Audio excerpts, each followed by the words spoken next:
The burning hell അഥവാ കത്തുന്ന നരകം. നരകം എന്ന് പറയുന്നത് വെറുമൊരു കെട്ടുകഥയല്ല, മറിച്ച് തികച്ചും ഒരു യാഥാർത്ഥ്യമാണ്. ഏകദേശം 20,000 ഡിഗ്രി ഫാരൻഹീറ്റിൽ കത്തുന്ന കെടാത്ത തീയും ചാകാത്ത പുഴുവും ഒരു തുള്ളി വെള്ളം പോലും ഇല്ലാത്ത യാതനാസ്ഥലം. വിശുദ്ധ വേദപുസ്തകം നരകത്തെപ്പറ്റി വ്യക്തമായി പരാമർശിച്ചിട്ടുണ്ട്. കർത്താവായ യേശുക്രിസ്തു ഈ ഭൂമിയിലായിരുന്നപ്പോൾ നരകത്തെപ്പറ്റി അഥവാ നിത്യമരണത്തെപ്പറ്റി അനവധി പ്രാവശ്യം ജനങ്ങളോട് പറഞ്ഞിട്ടുണ്ട്. അതിന് ഉത്തമ ഉദാഹരണമാണ് ധനവാന്റെയും ലാസറിന്റെയും കഥ. യാതനാസ്ഥലത്തിന്റെ ഭയാനകതയെ അവിടെ വ്യക്തമായി ദർശിക്കാവുന്നതാണ്. വിശുദ്ധ മത്തായിയുടെ സുവിശേഷം 25-ാം അധ്യായം 31 മുതൽ ഉള്ള വാക്യങ്ങളിൽ നാം ഇപ്രകാരം കാണുന്നു: മനുഷ്യപുത്രൻ തന്റെ തേജസ്സോടെ സകല വിശുദ്ധ ദൂതന്മാരുമായി വരുമ്പോൾ അവൻ തന്റെ തേജസ്സിന്റെ സിംഹാസനത്തിൽ ഇരിക്കും. സകല ജാതികളെയും അവന്റെ മുമ്പിൽ കൂട്ടും. അവൻ അവരെ ഇടയൻ ചെമ്മരിയാടുകളെയും കോലാടുകളെയും തമ്മിൽ വേർതിരിക്കുന്ന പോലെ വേർതിരിച്ചു. ചെമ്മരിയാടുകളെ തന്റെ വലത്തും കോലാടുകളെ ഇടത്തും നിർത്തും. രാജാവ് തന്റെ വലത്തുള്ളവരോട് അരുളിച്ചെയ്യും: എന്റെ പിതാവിനാൽ അനുഗ്രഹിക്കപ്പെട്ടവരെ, വരുവിൻ, ലോകസ്ഥാപനം മുതൽ നിങ്ങൾക്കായി ഒരുക്കിയിരിക്കുന്ന രാജ്യം അവകാശമാക്കിക്കൊള്ളുവിൻ. പിന്നെ അവൻ ഇടത്തുള്ളവരോട്: ശപിക്കപ്പെട്ടവരെ, എന്നെ വിട്ട് പിശാചിനും അവന്റെ ദൂതന്മാർക്കും ഒരുക്കിയിരിക്കുന്ന നിത്യ അഗ്നിയിലേക്ക് പോകുവിൻ. ഇവർ നിത്യദണ്ഡനത്തിലേക്കും നീതിമാന്മാർ നിത്യജീവനിലേക്കും പോകും. ഞങ്ങളെ ശ്രവിക്കുന്ന പ്രിയ സ്നേഹിതരെ, മനുഷ്യനെ വഞ്ചിച്ച സാത്താനും സാത്താന്റെ അടിമത്തത്തിൽ കഴിയുന്ന മനുഷ്യർക്കും ഒരുക്കിയിരിക്കുന്ന നരകം എന്ന ഗന്ധക തീപ്പൊയ്ക തികച്ചും തള്ളിക്കളയുവാൻ കഴിയാത്ത ഒരു യാഥാർത്ഥ്യമാണ്. നരകത്തിന്റെ തീവ്രതയെ വെളിപ്പെടുത്തുന്ന ഈ ചിത്രം നാം കാണുമ്പോൾ നമ്മെ എരുതിയിൽ നിന്നും പൂർണ്ണമായി രക്ഷിപ്പാൻ കഴിയുന്ന യേശുകർത്താവിൽ നമ്മുടെ ജീവിതങ്ങളെ പൂർണ്ണമായി ഏൽപ്പിക്കാം. പ്രിയപ്പെട്ട സഹോദരി സഹോദരന്മാരെ, ഞാനിപ്പോൾ നിൽക്കുന്ന സ്ഥലം സീനായ് മല. അനേകം വർഷങ്ങൾക്ക് മുമ്പ് മോശ കയറിയതും ഈ മലയിൽ തന്നെ. ഇതിനെക്കുറിച്ച് ചിന്തിക്കുമ്പോൾ കത്തുന്ന മുൾപടർപ്പ്, സ്വർഗത്തിൽ നിന്നും കേട്ട ദൈവത്തിന്റെ 10 കൽപ്പനകൾ, ഇതെല്ലാം ഓർമ്മയിൽ വരികയാണ്. എന്നാൽ ഈ ദിവസത്തിൽ ഈ സ്ഥലത്ത് നടന്ന മറ്റു ചില കാര്യങ്ങളെക്കുറിച്ചാണ് ഞാൻ പറയുവാൻ പോകുന്നത്. മത്തായി 10:28 യേശു ഇങ്ങനെ പറയുന്നു: ദേഹിയെ കൊല്ലുവാൻ കഴിയാതെ ദേഹത്തെ കൊല്ലുന്നവരെ ഭയപ്പെടേണ്ട, ദേഹിയെയും ദേഹത്തെയും നരകത്തിൽ നശിപ്പിക്കാൻ കഴിയുന്നവനെ തന്നെ ഭയപ്പെടുവിൻ. ഇവിടെ യേശു നരകം എന്ന് പറയുന്ന സ്ഥലത്തെക്കുറിച്ചാണ് സംസാരിക്കുന്നത്.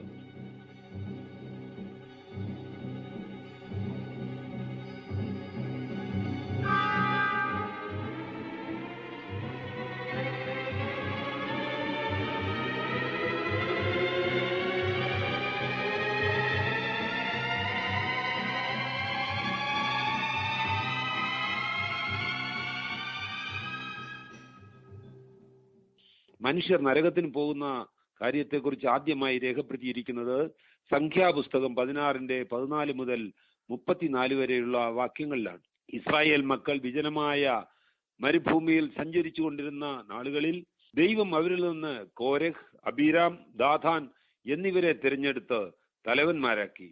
എന്നാൽ അവർ മോശയെയും അഹരോനെയും എതിർക്കുവാൻ തുടങ്ങിയപ്പോൾ അവർ മനുഷ്യരെയല്ല, സ്വർഗത്തിലെ ദൈവത്തെയാണ് എതിർക്കുന്നതെന്ന് മോശ അവരോട് പറഞ്ഞത്. മോശേ, നീ നിന്നെക്കുറിച്ച് വളരെ ഉന്നതമായി സങ്കല്പിച്ചിരിക്കുന്നു. നീ വളരെ വലിയ ഒരു വിശുദ്ധനാണ് എന്നാണ് നിന്റെ ഭാവം. ഞങ്ങളും നിന്നെപ്പോലെ വിശുദ്ധന്മാർ തന്നെ. ഈ കാര്യം ഞാൻ ചെയ്യുവാൻ വേണ്ടി ദൈവം എന്നെ നിയമിച്ചിരിക്കുന്നു എന്ന് നിങ്ങൾ അറിയുന്നില്ലയോ? ദൈവത്തിന്റെ കോപമിറങ്ങി ഇവരെല്ലാം മരിക്കുവാനിടയായാൽ ദൈവം എന്നെ അയച്ചു എന്ന് നിങ്ങൾ എല്ലാവരും മനസ്സിലാക്കും. എന്നാൽ യഹോവ ഒരു അപൂർവ കാര്യം പ്രവർത്തിക്കുകയും ഭൂമി വായ് പിളർന്ന് അവരെയും അവർക്കുള്ള സകലത്തെയും വിഴുങ്ങിക്കളയുകയും അവർ ജീവനോടെ പാതാളത്തിലേക്ക് ഇറങ്ങുകയും ചെയ്താൽ അവർ യഹോവയെ നിരസിച്ചു എന്ന് നിങ്ങൾ അറിയും. ഹേ ഭ്രാന്ത് പിടിച്ച മോശേ, നീ ഞങ്ങളെ വിരട്ടുകയാണോ? ഇവൻ മുഖാന്തരം മാത്രമേ ദൈവം സംസാരിക്കുകയുള്ളൂ. അങ്ങനെ നീ എന്തെങ്കിലും ചെയ്യണമെന്ന് വിചാരിച്ചാൽ അത് ഇവിടെ തന്നെ നീ ഇപ്പോൾ ചെയ്തു കാണിക്കുക.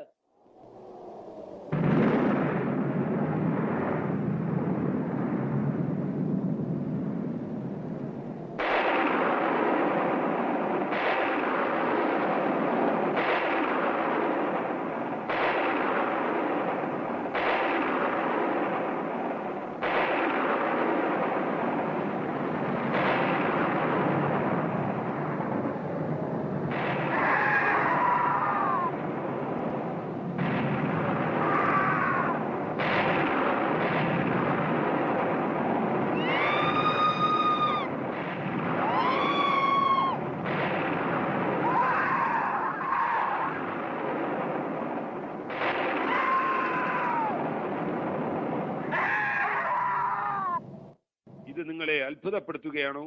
എങ്കിൽ ഇത് സത്യമാണ്. ദൈവവചനം നരകത്തെക്കുറിച്ച് എന്തു പറയുന്നു എന്നതിന് ഇത് ഒരു അടയാളം. ദൈവവചനം എന്ന് പറയുന്നത് ദൈവത്തിന്റെ സംസാരം.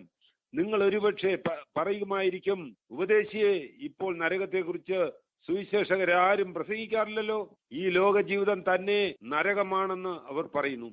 എന്നാൽ ദൈവവചനമോ നരകമൊരു യാഥാർത്ഥ്യമെന്ന് നമ്മെ പഠിപ്പിക്കുന്നു. ചിലർ മാസങ്ങൾക്ക് മുമ്പായിട്ട് ഞാൻ നരകം എന്ന വിഷയത്തെക്കുറിച്ച് പ്രസംഗിച്ചു കൊണ്ടിരിക്കുമ്പോൾ എന്നെ കാണുവാനായിട്ട് 2 യുവാക്കൾ വന്നിരുന്നു. അവർ എന്തിനാണ് വന്നതെന്ന് എനിക്കറിയില്ലായിരുന്നു. ഞാൻ ഒരു സുവിശേഷകനാണെന്ന കാര്യം അവർക്ക് അറിയില്ലായിരുന്നു. ഗുഡ് മോർണിംഗ്, ദയവായി ഇരുന്നാലും. ഇത്രയും നേരം നിങ്ങളെ കാത്തിരുത്തിയതിൽ ഖേദിക്കുന്നു. ഈ ഞായറാഴ്ച പ്രഭാതത്തിൽ നിങ്ങൾക്ക് എന്തോ വളരെ പ്രത്യേകമായി എന്നോട് പറയണമെന്ന് തോന്നുന്നല്ലോ. ഞങ്ങൾക്ക് യേശുവിനെ കുറിച്ചാണ് സംസാരിക്കേണ്ടത്. വളരെ നല്ലത്. നിങ്ങൾ ഇരുവരും യേശുവിനെ സാക്ഷിക്കുന്നവരായിരിക്കും അല്ലേ? സാക്ഷിക്കുന്നത് എന്താണെന്ന് ഞങ്ങൾക്ക് മനസ്സിലായില്ല. സാക്ഷിക്കുക എന്ന് പറഞ്ഞാൽ ജനങ്ങളെ യേശുവിന്റെ അടുക്കൽ കൊണ്ടുവരിക, അങ്ങനെ നരകത്തിൽ നിന്നും രക്ഷിക്കുക. വാസ്തവത്തിൽ പ്രവചനങ്ങളെ കുറിച്ചാണ് ഞങ്ങൾ സംസാരിക്കാൻ വന്നത്. നടക്കുവാൻ പോകുന്ന സംഭവങ്ങളെ കുറിച്ച്, ഈ പുസ്തകത്തിൽ രേഖപ്പെടുത്തിയിരിക്കുന്നവയെ കുറിച്ച്. അത് ശരി. ഏത് പുസ്തകമാണത്? ഡോക്ടർ ലോങ്ങിന്റെ പുസ്തകമാണ്. അദ്ദേഹം ഈ വിഷയത്തിൽ വിദഗ്ധനാണ്. പ്രവചനങ്ങളെ കുറിച്ച് ആണെങ്കിൽ നമുക്ക് വചനമെടുക്കാം, ബൈബിളിൽ നിന്നും സംസാരിക്കാം. ബൈബിൾ മനസ്സിലാക്കുവാൻ വളരെ പ്രയാസം. ഡോക്ടർ ലോങ്ങിന്റെ പ്രവചന പുസ്തകം വളരെ ലളിതമാണ്. ഞങ്ങളുടെ സഭകൾ പുതിയ കാര്യങ്ങളാണ് പഠിപ്പിക്കുന്നത്. ഈ ആധുനിക ലോകത്തിന് അനുരൂപമായ കാര്യങ്ങൾ. ഓ, അതെനിക്ക് മനസ്സിലാക്കുന്നുണ്ട്.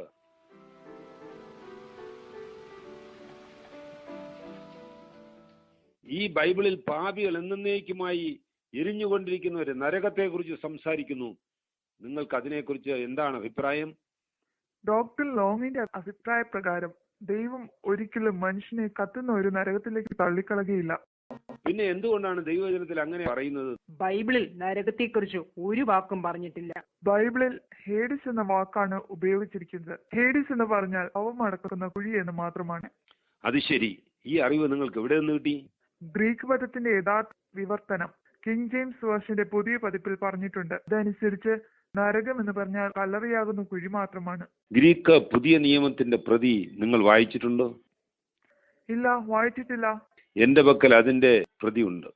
അതിൽ പാപികൾ രക്ഷിക്കപ്പെടാതിരുന്നാൽ നിത്യമായി എരിഞ്ഞൊടുങ്ങിക്കൊണ്ടിരിക്കേണ്ട ഒരു നിത്യ നരകത്തെ പറ്റി വ്യക്തമായി രേഖപ്പെടുത്തിയിരിക്കുന്നു. യുവാക്കളെ, നിങ്ങളോട് ഞാൻ നിർദ്ദയമായി പെരുമാറുന്നുവെന്ന് തോന്നരുത്. നിങ്ങൾ ഒരു ഉപദേശിയാണെന്ന് ഞങ്ങൾ അറിഞ്ഞിരുന്നില്ല. എങ്കിൽ ഞങ്ങൾ ഇങ്ങോട്ട് കയറുകയില്ലായിരുന്നു. എനിക്ക് ഇന്ന് ഒരു പ്രസംഗം ചെയ്യേണ്ടതുണ്ട്. എന്റെ പ്രസംഗം കേൾക്കാൻ നിങ്ങളെ ക്ഷണിക്കുന്നു. ഞാൻ നിങ്ങൾക്ക് വേണ്ടി ഇപ്പോൾ പ്രസംഗിച്ചു തരാം. നരകത്തെ കുറിച്ചാണ് ഞാൻ പ്രസംഗിക്കുവാൻ പോകുന്നത്.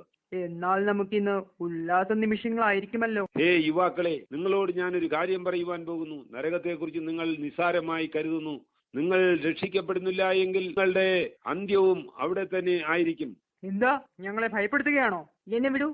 ഹേ ഉപദേശിയെ, ഒരുപക്ഷെ ഞാൻ നീ പറഞ്ഞതുപോലെ നരകത്തിൽ പോകുകയാണെങ്കിൽ അവിടെ എന്റെ സ്നേഹിതന്മാർ എന്നെ സംരക്ഷിക്കാനുണ്ടാകും. എന്നെ വിടെന്ന് പറഞ്ഞില്ലേ? ഇനി ഒരു കാര്യം കൂടെ പറയട്ടെ. ഒരുപക്ഷെ ഞാൻ രക്ഷപ്പെടുകയാണെങ്കിൽ ഞാൻ പോകുന്നിടത്ത് നിങ്ങളെ കൂടെ കൂട്ടിക്കൊണ്ടു പോകും. അല്പം ക്ഷമിക്കൂ. അദ്ദേഹം പറയുന്നത് എന്താണെന്ന് കേൾക്കാം. അദ്ദേഹം പറയുന്നത് നീ വേണമെങ്കിൽ കേട്ടോ. എന്റെ മനസ്സിന് ശരിയെന്ന് തോന്നുന്നത് മാത്രമേ ഞാൻ ചെയ്യുകയുള്ളൂ. നരകത്തെക്കുറിച്ച് പ്രസംഗിക്കുന്നതിൽ നിങ്ങൾക്ക് സന്തോഷിക്കാം, എനിക്കത് ശരിയാകില്ല.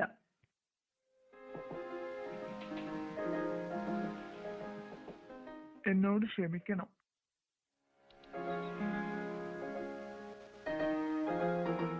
മത്തായി 10-28 ഇങ്ങനെ പറയുന്നു: ദേഹിയെ കൊല്ലുന്നവരെ ഭയപ്പെടേണ്ട, ദേഹിയെയും ദേഹത്തെയും നരകത്തിൽ നശിപ്പിക്കാൻ കഴിയുന്നവനെ തന്നെ ഭയപ്പെടുക. നരകം ഒരു ഭയാനകമായ സ്ഥലമാണെന്ന് യേശു പറയുന്നു. നരകത്തെക്കുറിച്ച് പ്രസംഗിക്കുന്നതാണ് ഇന്നത്തെ എന്റെ കർത്തവ്യം. ഈ പ്രസംഗം നിങ്ങളെ സ്വർഗത്തിലേക്ക് വഴി നടത്തുവാൻ ഉപകരിക്കുമെന്ന് ഞാൻ വിശ്വസിക്കുന്നു. യേശു മനുഷ്യന് വേണ്ടിയല്ല നരകത്തെ ഉണ്ടാക്കിയിരിക്കുന്നത്, സാത്താനും അവന്റെ ദൂതന്മാർക്കും വേണ്ടിയാണ് നരകത്തെ സൃഷ്ടിച്ചിരിക്കുന്നത്. എങ്കിലും സ്വർഗത്തിൽ പ്രവേശിക്കുന്നതിനേക്കാൾ അധികം പേർ നരകത്തിലേക്കാണ് പോയിക്കൊണ്ടിരിക്കുന്നത്. അത് ഓരോ ദിവസവും വർദ്ധിച്ചുകൊണ്ടിരിക്കുകയാണ്. മത്തായി 7-13-14 യേശു പറയുന്നു: ഇടുക്കവാതിലൂടെ അകത്ത് കടപ്പിൻ, വിശാലമായത് നിത്യമായ നാശത്തിലേക്ക് പോകുന്നു. 6000 പേർ ഓരോ നിമിഷത്തിലും മരിക്കുകയാണ് ലോകത്തിൽ. അങ്ങനെയാണെങ്കിൽ ഇതിൽ ഭൂരിപക്ഷം പേര് നരകത്തിലേക്കാണ് എത്തുന്നത്. ഈ നിമിഷത്തിലും ആരോ ഒരാൾ നരകത്തിലേക്ക് പോയിക്കൊണ്ടിരിക്കുകയാണ്.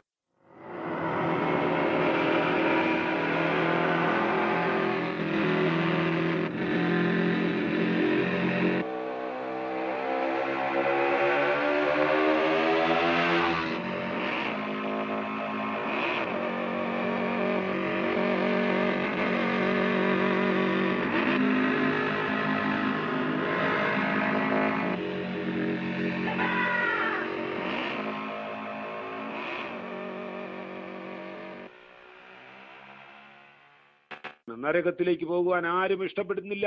രക്ഷിക്കപ്പെടണമെന്ന് അവർ ആഗ്രഹിച്ചാലും നരകത്തിലേക്ക് പോകുന്ന സ്നേഹിതന്മാരുടെ കൂട്ടുകെട്ടുകളിൽ ഏർപ്പെട്ട് അവർ പിന്മാറ്റത്തിലായി നരകത്തിലേക്ക് പോയിക്കൊണ്ടിരിക്കുന്നു.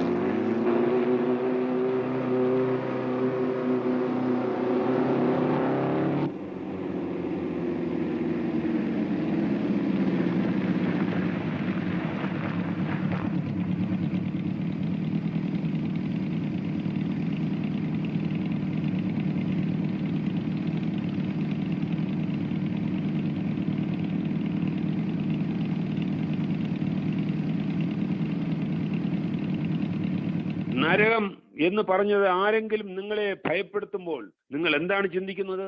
ഇത് സാധാരണ പറയാറുള്ള ഒരു പഴഞ്ചൊല്ലാണോ? നരകം എന്ന അവസ്ഥയെ മനുഷ്യർ ഗൗരവപൂർവ്വം കണക്കിലെടുക്കാതിരുന്നത് കൊണ്ട് അത് ഒരു ദൈവദാസൻ അതിനെക്കുറിച്ച് പ്രസംഗിക്കുമ്പോൾ പലർക്കും അത് അരോചകമായി തോന്നുന്നു. എന്നാൽ ദൈവം അതിലേക്ക് വേണ്ടിയല്ലേ അത് വച്ചിരിക്കുന്നത്? ദൈവം നരകമെന്ന വാക്കിനെ അഥവാ വചനങ്ങളെ വേദപുസ്തകത്തിൽ ഉൾപ്പെടുത്തിയിരിക്കുന്നത് പാപിക്ക് പാപബോധമുണ്ടായി അവൻ നിത്യ നരകാഗ്നിയിൽ നിന്നും രക്ഷപ്പെടുവാൻ വേണ്ടതിലേക്കാണ്. വിശ്വസിക്കുകയും സ്ഥാനമേൽക്കുകയും ചെയ്യുന്നവർ രക്ഷിക്കപ്പെടും, വിശ്വസിക്കാത്തവൻ നരകശിക്ഷാവിധിയിലാകപ്പെടും എന്ന് മാർക്കോസ് 16:16 പറയുന്നു. എന്തായാലും നിങ്ങൾ ഈ വചനങ്ങളെ വിശ്വസിച്ചേ മതിയാവൂ. അല്പം ക്ഷമിക്കണം.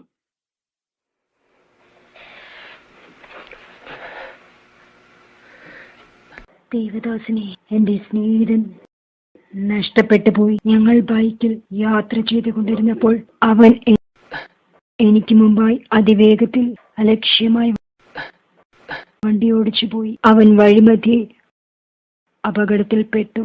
അവൻ മരണപ്പെട്ടു. അവൻ സ്വർഗത്തിൽ പോവുകയില്ലല്ലോ, നരകത്തിൽ തന്നെ ആയിരിക്കുമല്ലോ അവൻ പോയത്.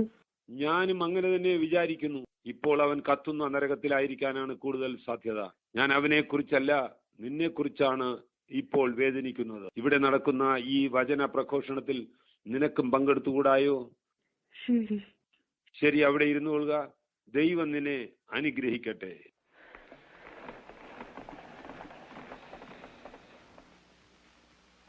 നീ പറഞ്ഞ സംഭവം എന്റെ പ്രസംഗത്തിന് ശരിയായ മാർഗദർശനം കാട്ടട്ടെ. എത്ര കൃത്യമായിട്ടാണ് മരണം ജീവിതത്തെ തകർത്ത് കളയുന്നത്. ഈ യുവാവിന്റെ മനോവ്യസനത്തെ ഞാൻ വെളിപ്പെടുത്തുവാൻ ഞാൻ ആഗ്രഹിക്കുന്നില്ല. എന്നാൽ അവനു വേണ്ടിയും മാനസാന്തരപ്പെടാത്ത മറ്റു മനുഷ്യർക്ക് വേണ്ടിയും ഞാനത് പറയേണ്ടിയിരിക്കുന്നു. കൃത്യമായി 1 മണിക്കൂർ നേരത്തിന് മുമ്പ് ഇവന്റെ സ്നേഹിതൻ എന്നോട് ഇപ്രകാരം പറഞ്ഞു, നരകത്തിൽ പോകുന്നതിനെ കുറിച്ച് ഞാൻ ഭയപ്പെടുന്നില്ല. അങ്ങനെ ഞാൻ നരകത്തിൽ പോയാലും എന്റെ സ്നേഹിതന്മാർ എന്നെ അവിടെ സ്വീകരിക്കാനും സംരക്ഷിക്കാനും ഉണ്ടാകും. എന്തുമാത്രം തെറ്റായി സംസാരമാണ് അവൻ പറഞ്ഞത്. അങ്ങനെയുള്ള ഒരു സംരക്ഷണവും അവിടെ ലഭിക്കുകയില്ല. അവിടെ ടെലിവിഷൻ സംപ്രേഷണങ്ങളോ സിനിമാശാലകളോ വിനോദയാത്രയോ സൂര്യോദയ കാഴ്ചകളോ പലതരത്തിലുള്ള യാത്രാ സൗകര്യങ്ങളോ അവിടെ കാണുകയില്ല. എന്നാൽ ഏറ്റവും വലിയ ദുഃഖത്തിന്റെ നിത്യജീവിതത്തിന്റെ ഏകാന്ത രാത്രികളല്ലാതെ മറ്റൊന്നും അവിടെയില്ല.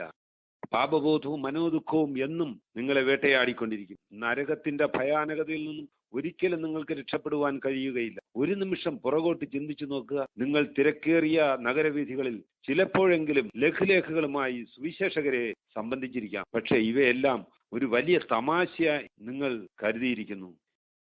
ഈ സുവിശേഷ ലേഖകളെ വാങ്ങുക. ഹലോ, ഈ സുവിശേഷ ലേഖകളെ വാങ്ങുക.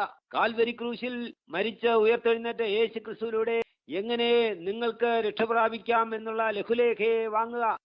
നമസ്കാരം, ഇത് സുവിശേഷ ലഘുലേഖ. ഉപദേശിയെ പറഞ്ഞുകൊണ്ടിരുന്നാട്ടെ. ഈ സുവിശേഷ ലേഖകൾ എങ്ങനെ നിത്യജീവൻ പ്രാപിക്കുമെന്നതിനെ കുറിച്ചാണ് സംസാരിക്കുന്നത്. എനിക്കും അത് തന്നെയാണ് പറയാനുള്ളത്. ഈ ദിവസങ്ങളിൽ എങ്ങനെ സമ്പൂർണ്ണ സംരക്ഷയുടെ അനുഭവം പ്രാപിക്കാം എന്നതിനെ കുറിച്ച് ഞാൻ നിങ്ങളോട് സംസാരിക്കുവാൻ ആഗ്രഹിക്കുന്നു. നമുക്ക് മരണശേഷം പോകുവാനായിട്ട് 2 സ്ഥലങ്ങളേ ഉള്ളൂ. ഒന്ന് സ്വർഗം, മറ്റേത് നരകം. നരകത്തിൽ പോകുവാൻ നാം എന്നേക്കും അവിടെ എരിഞ്ഞുകൊണ്ടിരിക്കാം എന്ന് തിരുവചനം പറയുന്നു. അവിടെ പുഴുപോലും ചാകുന്നില്ല, തീ അണയുന്നതുമില്ല. നിങ്ങൾ എന്താണ് ഈ പ്രസംഗിച്ചു കൊണ്ടിരിക്കുന്നത്? നിങ്ങളുടെ പ്രസംഗം വല്ല നഴ്സറി കുട്ടികളോട് പറയും. അവർക്ക് നരകത്തെക്കുറിച്ച് കേൾക്കുന്നത് വളരെ രസകരമായിരിക്കും. ഞങ്ങൾക്കിതൊന്നും ആവശ്യമില്ല. ഭൂമിയിൽ തന്നെ നരകമെന്നാണ് ഞങ്ങൾ വിശ്വസിക്കുന്നത്. എന്താണ് നിങ്ങളിൽ അങ്ങനെ അനേകം ഇത്തരത്തിലുള്ള കണ്ടിട്ടും കേട്ടിട്ടും ഇനിയും രക്ഷപ്പെടാതിരിക്കുന്നുവോ? എന്തുകൊണ്ടങ്ങനെ? ഇപ്പോഴും നിങ്ങളിൽ ചിലർ ആത്മാവ് നഷ്ടപ്പെട്ട നിലയിലായിരിക്കുന്നു. നിങ്ങളുടെ ഈ മാനസാന്തരം കണ്ട് നിങ്ങളുടെ സ്നേഹിതർ നിങ്ങളെ പുച്ഛിക്കുമെന്ന് കരുതുന്നുണ്ടോ? യേശു ക്രിസ്തുവിനെ ഏറ്റുകൊള്ളുക.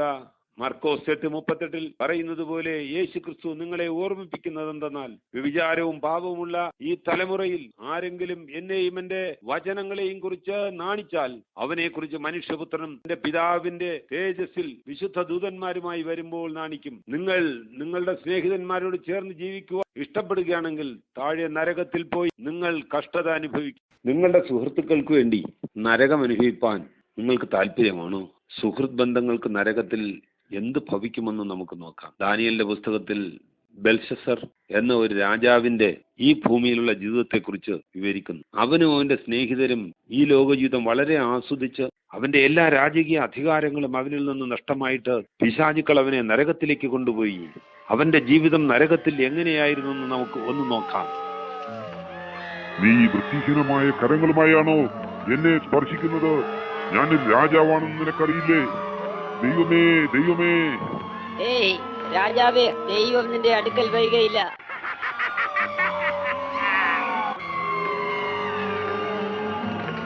അയ്യോ, ഞങ്ങൾ എവിടെയാണ്? രാജാവേ, നിങ്ങൾ നരകത്തിലാണ്.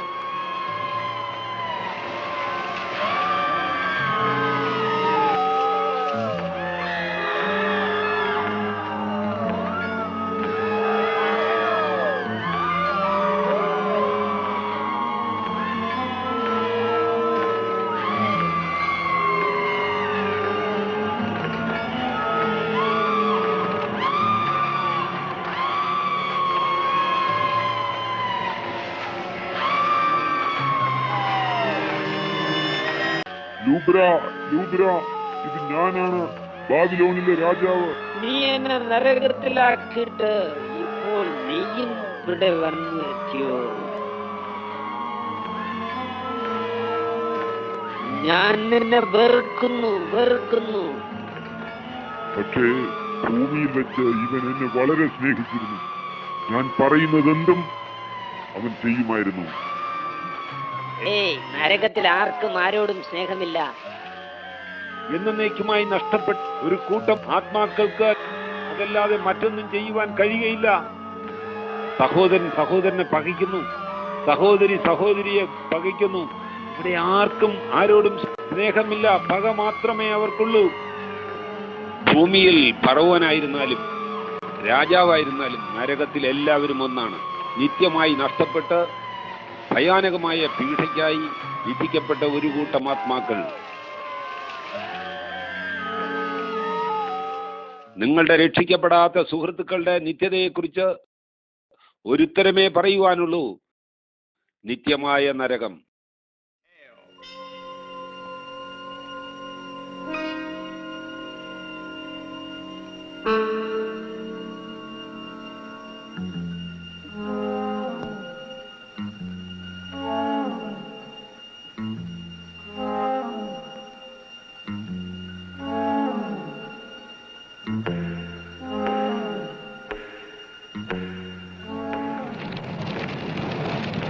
നരകം സത്യമാണ്, അത് ഭയാനകമാണ്, നിത്യമാണ്. നരകത്തെക്കുറിച്ച് പ്രസംഗിക്കുന്ന പ്രാസംഗികർ ഇന്നുമുള്ളതിൽ ഞാൻ സന്തോഷിക്കുന്നു. നരകത്തെക്കുറിച്ച് കർത്താവിന്റെ വിലയേറിയ ദാസനായ ഡോക്ടർ ജാക്ക് ഹൈൽ പറയുന്നത് ശ്രദ്ധിക്കൂ. നരകം നിത്യശിക്ഷാവിധിയുടെ സ്ഥലമാണ്. നരകം നിത്യമായി നഷ്ടമായവർക്കുള്ള സ്ഥലമാണ്. നരകം നിങ്ങളുടെ മനസ്സാക്ഷി നിങ്ങളെ നിത്യമായി ദണ്ഡിപ്പിക്കുന്ന സ്ഥലമാണ്. നരകത്തിലെ പ്രാർത്ഥനകൾക്കും യാചനകൾക്കും ഉത്തരമേ ലഭിക്കുകയില്ല. ഇതാണ് നരകം. നിങ്ങൾ നഷ്ടപ്പെടുകയാണെങ്കിൽ നരകത്തിൽ കിടന്ന് എന്നെ സഹായിക്കണമേ, എന്നെ സഹായിക്കണമേ എന്ന് നിലവിളിച്ചുകൊണ്ടേയിരിക്കേണ്ടി വരും. അതിനുശേഷം ദൈവത്തിന്റെ വെള്ള സിംഹാസനത്തിന് മുമ്പിൽ നിൽക്കേണ്ടി വരും. ആ അന്ത്യന്യായവിധി കഴിഞ്ഞ് താങ്കളെ നിത്യമായി നരകത്തിലേക്ക് വീണ്ടും തള്ളിയിടും. കർത്താവിന് വേണ്ടി താങ്കളുടെ ജീവിതം ഒരുക്കുന്നില്ല എങ്കിൽ ഇത് തന്നെയായിരിക്കും താങ്കളുടെയും അന്ത്യം. താങ്കൾ കർത്താവിനായി താങ്കളുടെ ജീവിതം തയ്യാറാക്കിയിട്ടുണ്ടോ? ഇതൊരുപക്ഷെ രക്ഷയുടെ തെരഞ്ഞെടുപ്പിന് വേണ്ടിയുള്ള ക്ഷണമല്ലായിരിക്കാം. നിങ്ങൾ ഒരുപക്ഷെ ഈ സമയം ഇതിനു മുമ്പ് ദൈവത്തിന്റെ ക്ഷണം നിങ്ങൾക്ക് ലഭ്യമായ ഇത്തരത്തിലുള്ള അവസരങ്ങളിൽ നിങ്ങൾ കർത്താവിനോട് മുഖം തിരിച്ച നിമിഷങ്ങൾ ചിന്തിക്കുന്നുണ്ടാവും.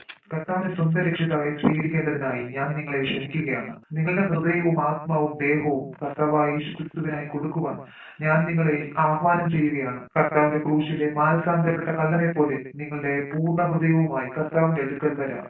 അവൻ കർത്താവിന്റെ മുഖത്തേക്ക് നോക്കി ആ മുഖത്തെ ആർദ്രതയും കരുണയും കണ്ടിട്ട് അവൻ ചോദിച്ചു, കർത്താവേ, നീ രാജ്യത്വം പ്രാപിച്ചു വരുമ്പോൾ എന്നെ കൂടെ ഓർത്തുകൊള്ളണമേ. കർത്താവ് അവനോട്, നീ ഇന്ന് എന്നോടൊപ്പം പർദീസയിലായിരിക്കും എന്ന് പറഞ്ഞു. ഇന്ന് നിങ്ങൾക്ക് രക്ഷ പ്രാപിക്കാം. അതെ, ഇന്നാവുന്നു രക്ഷാ ദിവസം. ഇന്ന് നിങ്ങൾക്ക് നിങ്ങളുടെ പൂർണ്ണ ഹൃദയവുമായി കർത്താവിന്റെ അടുക്കൽ വന്ന് രക്ഷ പ്രാപിക്കാം. ഇന്ന് നിങ്ങളുടെ ജീവിതവും ഹൃദയവും കർത്താവായ യേശുവിന് നൽകുവാനായി ഞാൻ നിങ്ങളെ നിർബന്ധപൂർവ്വം വിളിക്കുകയാണ്. ടിം, ഇതൊരു നല്ല പ്രാസംഗികനാണെന്ന് നിനക്ക് തോന്നുന്നുണ്ടോ? ടിം, അദ്ദേഹം നിന്നോടാണല്ലോ സംസാരിക്കുന്നത്. അദ്ദേഹം ഇന്ന് വരാതിരുന്നെങ്കിലെന്ന് ഞാൻ ആഗ്രഹിക്കുന്നു. ആ പ്രാസംഗികൻ എന്നെ കൈക്കലാക്കുവാൻ വേണ്ടിയാണോ ഇതൊക്കെ പറയുന്നത്? നിങ്ങളെ പലരും യേശുവിനെ തിരസ്കരിച്ച ദുഷ്പ്രവർത്തിക്കാരിൽ ഒരുവനെ പോലെയാണ്. കൊയർ പാടുവാൻ പോകുന്നു, ഏവർക്കും എഴുന്നേൽക്കാം.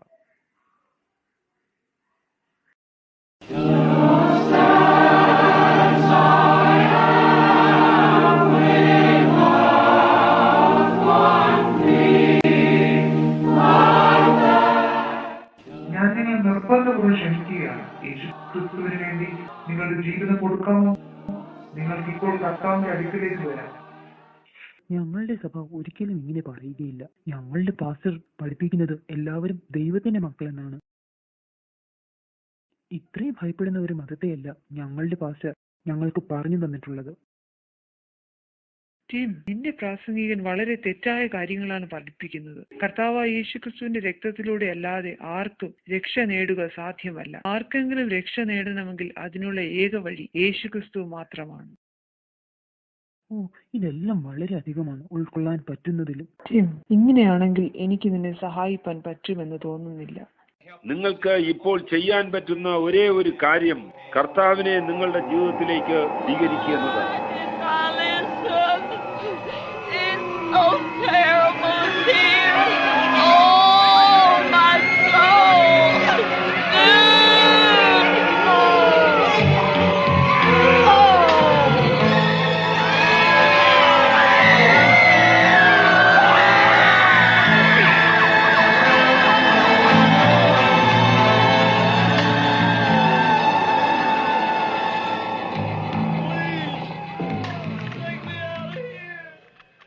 നരകത്തെക്കുറിച്ചുള്ള ഏറ്റവും ഭയാനകമായ കാര്യം അവിടെയുള്ള ആക്രമണകാരികളായ പുഴുക്കളാണ്.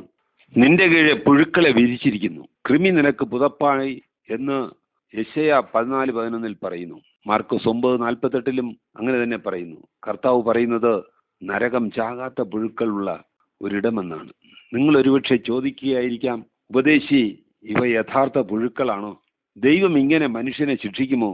ബൈബിൾ പറയുന്നു ദൈവം ശിക്ഷിക്കുമെന്ന് നിങ്ങൾ ഒരുപക്ഷെ പറയുമായിരിക്കും, ഉപദേശി, ഞാൻ വിചാരിക്കുന്നത് പുഴു ചാകുകയില്ല എന്ന് യേശു പറഞ്ഞപ്പോൾ യഥാർത്ഥ പുഴുക്കളെ കുറിച്ചല്ല പറഞ്ഞതെന്നും. ഇല്ല, അതൊരിക്കലും അങ്ങനെയാകുകയില്ല. മാർക്കോസ് 9 സ്കോളക്സ് എന്ന ഗ്രീക്ക് പദമാണ് ഉപയോഗിച്ചിരിക്കുന്നത്. സ്കോളക്സ് എന്ന വാക്കിന്റെ അർത്ഥം പുഴുക്കൾ അഥവാ കൃമികൾ എന്നാണ്. അതുകൊണ്ട് നരകത്തിലെ പുഴുക്കൾ യഥാർത്ഥ പുഴുക്കളാണ്. പുഴുക്കൾ നിങ്ങളുടെ മുഖത്തുകൂടെ, നിങ്ങളുടെ വായിലൂടെ, മൂക്കിലൂടെ, ചെവികളിലൂടെ, കണ്ണുകളിലൂടെ, നിങ്ങളുടെ മുഴു ശരീരത്തിലൂടെ നുഴയുന്നത് ആലോചിച്ചു നോക്കൂ. ഈ പുഴുക്കൾ ഉണ്ടാക്കുന്ന അലോസരവും പീഡയും നിങ്ങൾക്ക് ചിന്തിക്കാൻ കഴിയുമോ? അവയുടെ ദുർഗന്ധം ചിന്തിക്കാനാകുമോ? അവ നിങ്ങളെ നിരന്തരം കടിക്കുന്നതും നിങ്ങൾക്ക് ചൊറിച്ചിലുണ്ടാക്കുന്നതും അതുമൂലമുണ്ടാകുന്നതായ വേദനയും നിങ്ങൾക്ക് ചിന്തിക്കാനാകുമോ? ബൈബിൾ പറയുന്നു, അവിടെ കരച്ചിലും പല്ലുകടിയും ഉണ്ടാകും. സ്കോളക്സ് എന്ന പദം പുതിയ നിയമത്തിൽ അപ്പോസ്തല പ്രവൃത്തികളിലാണ് ഉപയോഗിച്ചിരിക്കുന്നത്. ഹേരോദേവ് എന്ന രാജാവ് പ്രസംഗപീഠത്തിൽ വെച്ച് കൃമിക്കിരയായതാണ് അവിടെ വിവരിക്കുന്നത്. യാക്കോബിനെ കൊന്നതും പത്രോസിനെ തടവിലാക്കി കൊല്ലുവാൻ ഉദ്ദേശിച്ചതും ഈ ഹേരോദേവ് ആയിരുന്നു. താൻ ദൈവമാണെന്നുള്ള ജനങ്ങളുടെ പ്രശംസയെ അംഗീകരിച്ച അതേ മാത്രയിൽ ജനങ്ങളുടെ മുമ്പിൽ വെച്ച് അങ്ങനെയല്ല എന്ന് തെളിയിക്കപ്പെട്ടു. ഈ ദയനീയമായ കാഴ്ച നിങ്ങൾക്ക് കാണാം. കാരണം ദൈവം ഒരിക്കലും തന്റെ മഹത്വം വിട്ടുകൊടുക്കുകയില്ല.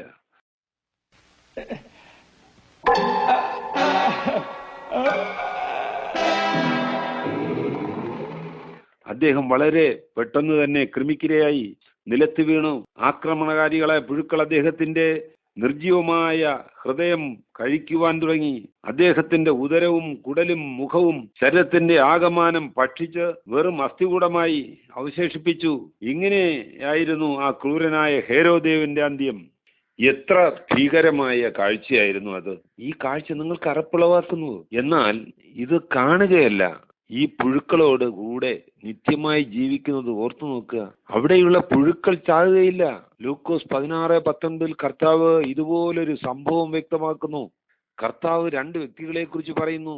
ഒരുവന്റെ പേര് ലാസർ എന്നും മറ്റേ വ്യക്തിയുടെ പേര് നൽകിയിട്ടില്ല. അദ്ദേഹം ധനവാൻ എന്ന് അറിയപ്പെട്ടിരുന്നു. ഇതൊരു കഥയായി പറഞ്ഞിരിക്കുന്നു എന്ന് നമുക്ക് തോന്നാം. എന്നാൽ ഇത് കഥയല്ല. ജീവിച്ചിരുന്ന 2 വ്യക്തികളെ കുറിച്ചാണ് സംസാരിക്കുന്നത്. അവർ ഇരുവരും മരിച്ചു. മരണശേഷം നിത്യമായി ജീവിക്കേണ്ടതിന് അവരിരുവരും 2 വ്യത്യസ്തമായ സ്ഥലങ്ങളിലെത്തി. ഇത് ലാസർ എന്ന യാചകന്റെയും ധനവാന്റെയും ജീവിതകഥയാണ്. ധനവാനെ ഈ ചിത്രീകരണത്തിൽ നമുക്ക് ഡയാബീസ് എന്ന് വിളിക്കാം. സുഹൃത്തുക്കൾക്കും തന്റെ 5 സഹോദരന്മാർക്കുമൊപ്പം ഉല്ലാസയാത്രകൾ നടത്തുന്ന അദ്ദേഹത്തിന്റെ വളരെ താല്പര്യമേറിയ കാര്യമായിരുന്നു. കാരണം താൻ ശ്രേഷ്ഠതയും പ്രാധാന്യതയെയും കുറിച്ചുള്ളതായ മതിപ്പ് മറ്റുള്ളവരിൽ ഉളവാക്കുക എന്ന ലക്ഷ്യത്തോടെയായിരുന്നു അദ്ദേഹം അവയൊക്കെ നടത്തി വന്നത്. അദ്ദേഹത്തിന് ഏക്കർ കണക്കിന് വസ്തുക്കളും അനേകം ദാസിദാസന്മാരും ഉണ്ടായിരുന്നു.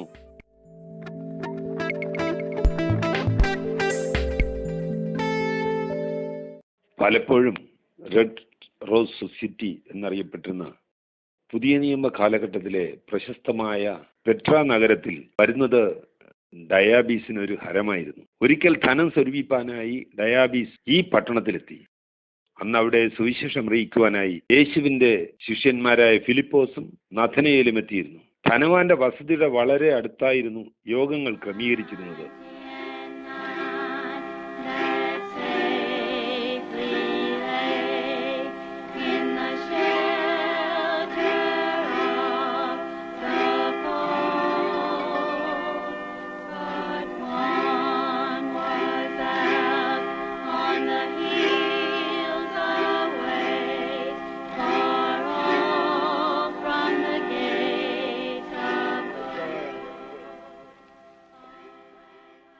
ഈ ഭയങ്കരമായ ശബ്ദം ഞാൻ കേൾക്കുന്നത് എവിടെ നിന്നാണ്? അത് ഒരു കൂട്ടം ശിഷ്യന്മാരാണെന്ന്, യേശുവിനെ അനുഗമിക്കുന്നവർ. ആ മതഭ്രാന്തന്മാർ അവിടെ എന്താണ് ചെയ്യുന്നത്? അവർ യേശുവിനെ സാക്ഷീകരിക്കുകയും പാടുകയും ചെയ്യുന്നു.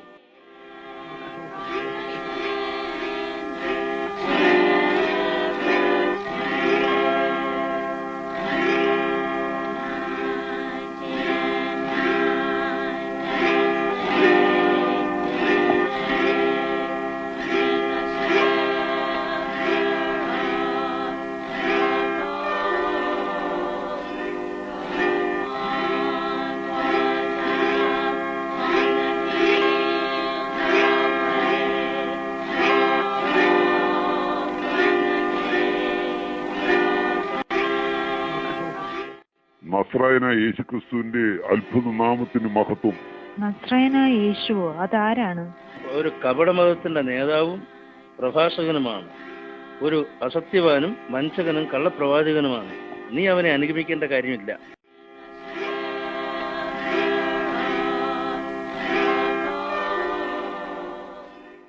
നന്ദി സഹോദരിമാരെ. ഇനി എന്റെ സ്നേഹിതനായ നഥനയേലിൽ നിന്നും നമ്മൾ സദ്വാർത്ത കേൾക്കാൻ പോവുകയാണ്. നന്ദി.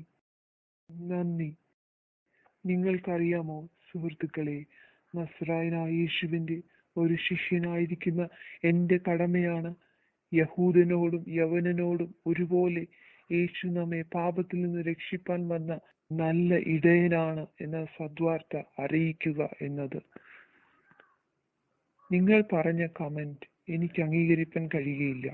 പക്ഷേ എന്റെ ജീവിതത്തിന്റെ ആദ്യകാലങ്ങളിൽ ഞാനും താങ്കളെ പോലെ ആയിരുന്നു. എനിക്കും ഈ സദ്വാർത്ത കേൾക്കുന്നത് ആദ്യം ഇഷ്ടമായിരുന്നില്ല. എന്നാൽ എന്റെ ഈ സുഹൃത്ത് ഫിലിപ്പോസ് വളരെ ഉത്സാഹത്തോടും എരിവോടും കൂടെ ഈ കർത്താവിനെ കുറിച്ച് പറഞ്ഞപ്പോൾ ഞാൻ ജിജ്ഞാസയോടെ ശ്രദ്ധിക്കുവാൻ തുടങ്ങി. അതിനുശേഷം ഞാൻ അവനെ കണ്ടുമുട്ടി. അപ്പോൾ എനിക്ക് അവൻ ദൈവത്തിന്റെ ഏകജാതനായ പുത്രനാണെന്ന കാര്യം പൂർണ്ണമായും ബോധ്യമായി. അവനെ താങ്കളും സ്വീകരിക്കുകയാണെങ്കിൽ താങ്കളുടെ ജീവിതത്തിലേക്കും അവൻ രക്ഷകനായി വരും. ഒരു നല്ല ഇടയനായി താങ്കളുടെ സകല പാപങ്ങളിൽ നിന്നും താങ്കളെ രക്ഷിക്കുകയും ചെയ്യുമായിരുന്നു. നന്ദി സഹോദരി. എനിക്ക് നന്ദി വേണ്ട. നിങ്ങൾക്ക് ഇതിനേക്കാൾ നല്ല കാര്യങ്ങൾ ചെയ്യാനുണ്ട്. ഏതെങ്കിലും ആശാരിയുടെ മകൻ പറയുന്നത് കേട്ട് എന്റെ ജീവിതത്തിലെ നല്ല സമയം കളയുവാൻ ഞാനില്ല. വരൂ, നമുക്ക് പോകാം. ഡയാബീസിന് തന്റെ അഭിമാനത്തിന് ക്ഷതം വരുത്തുന്നതോ അഭിമാനം വർദ്ധിപ്പിക്കാത്തതോ ആയ കാര്യങ്ങൾക്കായി ചെലവിടുവാൻ സമയമില്ലായിരുന്നു. എന്നാൽ തന്റെ സ്വാർത്ഥ ലാഭങ്ങൾക്കും ഉല്ലാസങ്ങൾക്കുമായി ചെലവിടുവാൻ ധാരാളം സമയമുണ്ടായി. തന്റെ ഒഴിവ് ദിനങ്ങൾ അദ്ദേഹം ക്രൂരമായ വിനോദങ്ങൾ ദർശിക്കുവാൻ പോവുക പതിവായിരുന്നു. ഇന്നത്തെ പരിപാടികൾ എന്തൊക്കെയാ ഡയാബീസ്? അലഞ്ഞു തിരിയുന്ന ഒരു കൂട്ടം അടിമകൾ മല്ലന്മാരുമായി അംഗം പൊരുതി മരിക്കുന്ന വിനോദ പരിപാടിയാണ്. നമുക്ക് പോകാം സുഹൃത്തുക്കളെ.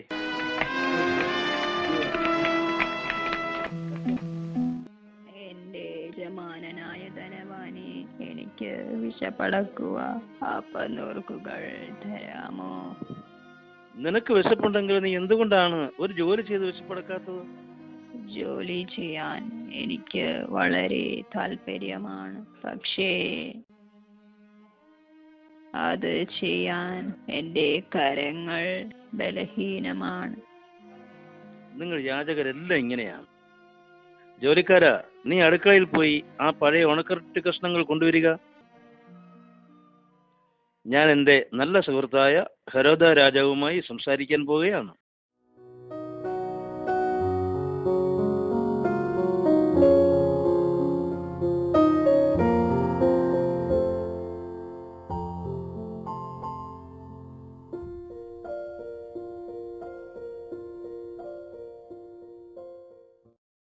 ആ കഷ്ടപ്പെടുന്ന ലാസർ എൻ്റെ പടിവാതിൽക്കൽ തന്നെ കാണും എന്ന് ഞാൻ വിചാരിക്കുന്നു.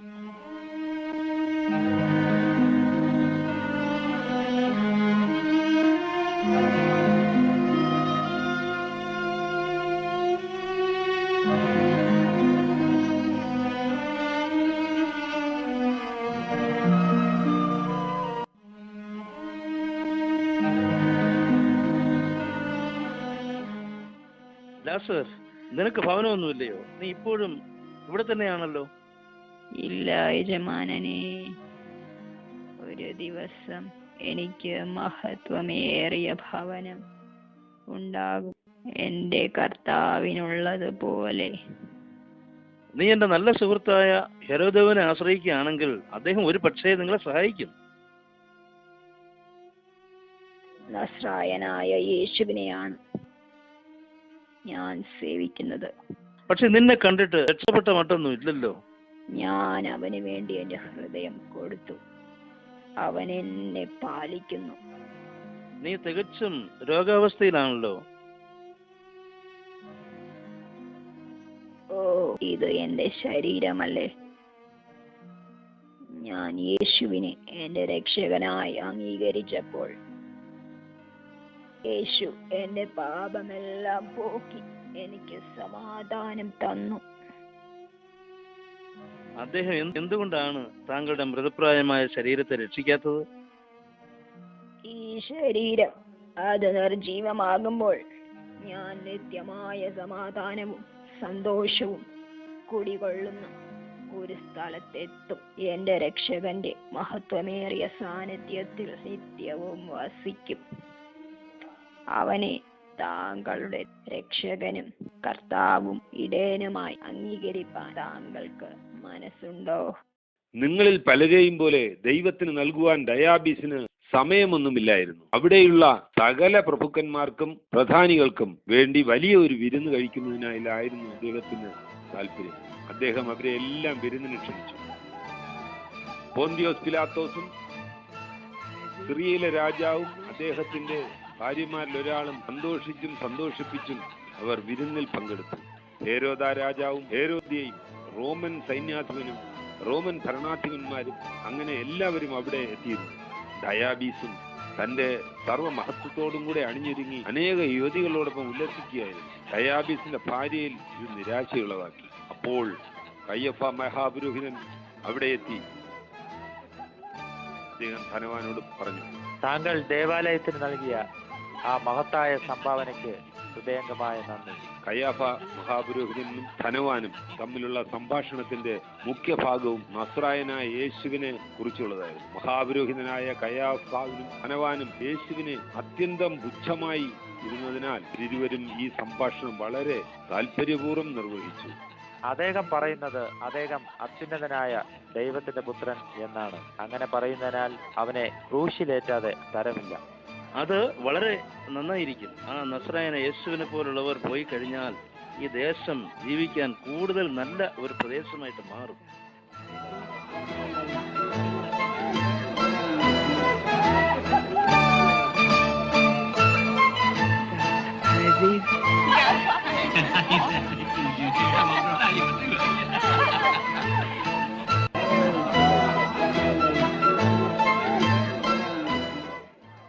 ആ യാചകനായ ലാസർ മരിച്ചു. നല്ല കാര്യം. ആ വാർത്തയ്ക്ക് നന്ദി.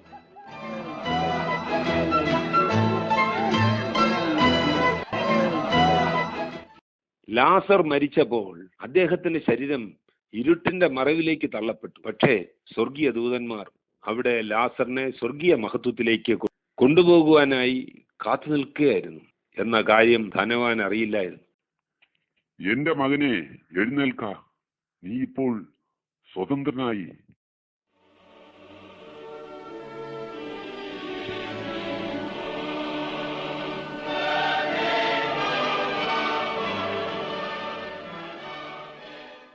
അത് ലാസറിനെ സംബന്ധിച്ചിടത്തോളം എത്ര മഹത്വമേറിയ ദിനമായിരുന്നിരിക്കാം.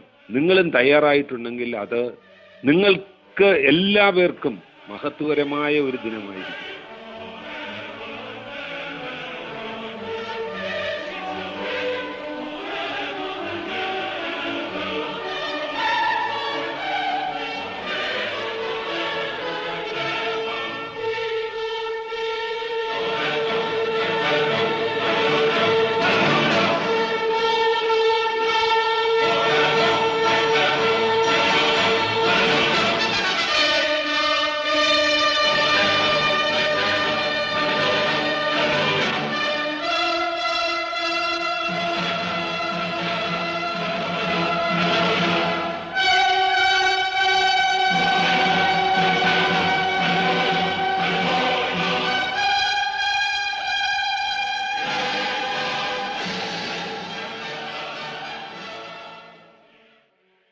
ലാസറേ, വീട്ടിലേക്ക് സ്വാഗതം.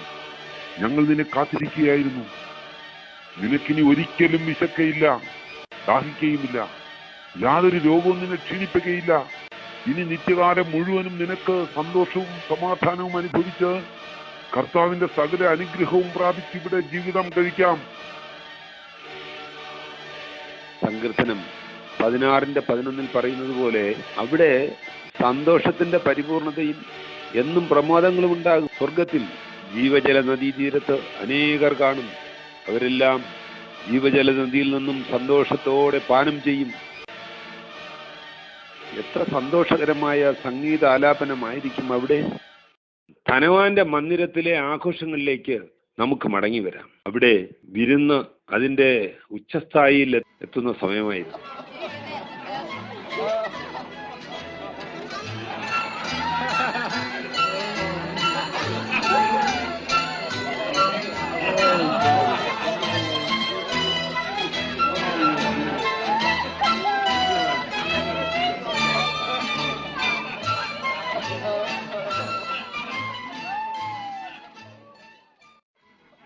എല്ലാവരും നിശബ്ദരാകൂ. ഞാൻ ഹെരോദ രാജാവുമായി വീഞ്ഞ് സേവിക്കാൻ പോവുകയാണ്.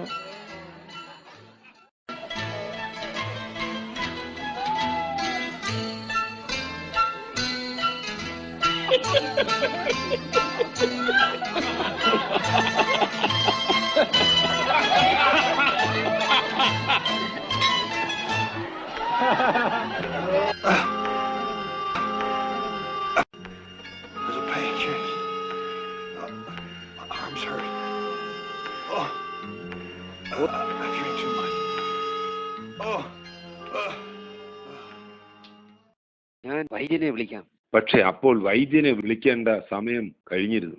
അദ്ദേഹം മരണത്തിലേക്ക് മാറ്റപ്പെട്ടിരുന്നു. അത് അദ്ദേഹത്തിന്റെ അവസാന വിരുന്നായിരുന്നു. എല്ലാവർക്കും അവസാനമായി ഒരു നോക്ക് കാണുവാനായി അദ്ദേഹത്തിന്റെ ശവശരീരം അവിടെ കിടത്തി. സ്നേഹിതരെ, നമ്മുടെ ദേശത്തിന് പ്രഗത്ഭനായ ഒരു പൗരനെ നഷ്ടമായിരിക്കുന്നു. ദൈവത്തിന്റെ സ്നേഹിതനായ ഡയാബീസിന് എന്റെ വളരെ ഒരു നല്ല സുഹൃത്തായിരുന്നു അദ്ദേഹം. ദേവാലയത്തിലെ ശുശ്രൂഷകളിൽ സംബന്ധിക്കുന്ന കാര്യത്തിൽ വളരെ വിശ്വസ്തനല്ലായിരുന്നെങ്കിലും ദേവാലയത്തിന് വേണ്ടി കൊടുക്കുന്ന കാര്യത്തിൽ വിശ്വസ്തനായിരുന്നു. വളരെ ഉദാരമായി സംഭാവന ചെയ്യുന്ന വ്യക്തിയായിരുന്നു അദ്ദേഹം. ഒരു തിരക്കുള്ള വ്യക്തിയാണെന്ന കാര്യം ദൈവം അംഗീകരിക്കുമെന്നത് എനിക്ക് തീർച്ചയാണ്. അദ്ദേഹം ഇപ്പോൾ എവിടെയാണ് എന്ന കാര്യത്തിലും എനിക്ക് സംശയമില്ല. അദ്ദേഹം ഇപ്പോൾ സ്വർഗത്തിലാണ്. ശേഷിക്കുന്ന നമ്മയെല്ലാം അവിടെ കാണാമെന്ന പ്രതീക്ഷയിലായിരിക്കുന്നു. പക്ഷെ ബൈബിൾ പറയുന്നു ധനവാൻ നരകത്തിലാണ് എത്തപ്പെട്ടതെന്ന്. അവിടെ കിടന്നുകൊണ്ട് തന്റെ കണ്ണ് മുകളിലേക്ക് നോക്കി. അവിടെ അബ്രഹാമും ലാസറിനെയും കണ്ടു. അബ്രഹാമിനെ നോക്കി ധനവാൻ ഇങ്ങനെ പറഞ്ഞു, അബ്രഹാം പിതാവേ, ഞാൻ ഇവിടെ കഠിനമായ ജ്വാലയിൽ കിടക്കുന്നു. എനിക്ക് ഒരു തുള്ളി വെള്ളം ലാസറിന്റെ വിരലിൽ മുക്കി തന്നാലും. അബ്രഹാം ഇങ്ങനെ മറുപടി പറഞ്ഞു, നീ ഭൂമിയിലായിരുന്നപ്പോൾ അവണ്ണം സന്തോഷവും ആനന്ദവും അനുഭവിച്ചു, ലാസറോ പീഡ അനുഭവിച്ചു കൊണ്ടിരുന്നു. ഇവിടെ ലാസർ ആശ്വാസം കൊള്ളുന്നു, പക്ഷേ നീ അവിടെ പീഡ അനുഭവിക്കുന്നു. അത്രയുമല്ല, നമുക്ക് തമ്മിൽ ഒരു വലിയ വിടവ് ഉണ്ട്. ഇവിടെ നിന്ന് നിങ്ങളുടെ അടുക്കൽ കടന്നു വരുവാൻ ഇച്ഛിക്കുന്നവർക്ക് കഴിയില്ല. അവിടെ നിന്ന് ഞങ്ങളുടെ അടുക്കൽ കടന്നു വരുവാനും പാടില്ല. അബ്രഹാം പിതാവേ, ഞാൻ ഈ ജ്വാലയിൽ കിടന്ന് വേദന അനുഭവിക്കുന്നു. ലാസർ വിരലിന്റെ അറ്റം വെള്ളത്തിൽ മുക്കി എന്റെ നാവിനെ തണുപ്പിക്കേണ്ടതിന് അവനെ അയക്കണമേ. എന്നാൽ പിതാവേ, അവനെ എൻ്റെ 5 സഹോദരന്മാരുടെയും അടുക്കൽ അയക്കണമേ. അവരും ഈ സ്ഥലത്ത് വരാതിരിപ്പാൻ അവൻ അവരോട് സാക്ഷ്യം പറയട്ടെ. അവർക്കവിടെ മോശയും പ്രവാചകന്മാരുമുണ്ട്. അബ്രഹാം പിതാവേ, അവനെ എൻ്റെ 5 സഹോദരന്മാരുടെയും അടുക്കൽ അയക്കണമേ. അവർക്കവിടെ മോശയും പ്രവാചകന്മാരുമുണ്ട്. അവരുടെ വാക്ക് കേൾക്കാത്തവർ മരിച്ച ലാസർ ചെന്നാലും കേൾക്കുകയില്ല. എന്തുകൊണ്ടാണ് ധനവാൻ തന്റെ 5 സഹോദരന്മാരെ കുറിച്ച് പറഞ്ഞത്? അവൻ ഇപ്പോഴും അവരെ വളരെ സ്നേഹിക്കുകയാണോ? എനിക്ക് അങ്ങനെ തോന്നുന്നില്ല. അവന്റെ സഹോദരന്മാർ നരകത്തിലെത്തിയാൽ അവർ അവനെ ആയിരിക്കും കുറ്റം വിധിക്കുക. അവരെയും കൂടി ആ സ്ഥലത്തെത്തിച്ചതിന് അവർ അവരിൽ നിന്നും ധാരാളം കേൾക്കേണ്ടി വരും. ഇത് അവന്റെ പീഡ കൂട്ടുകയുള്ളൂ.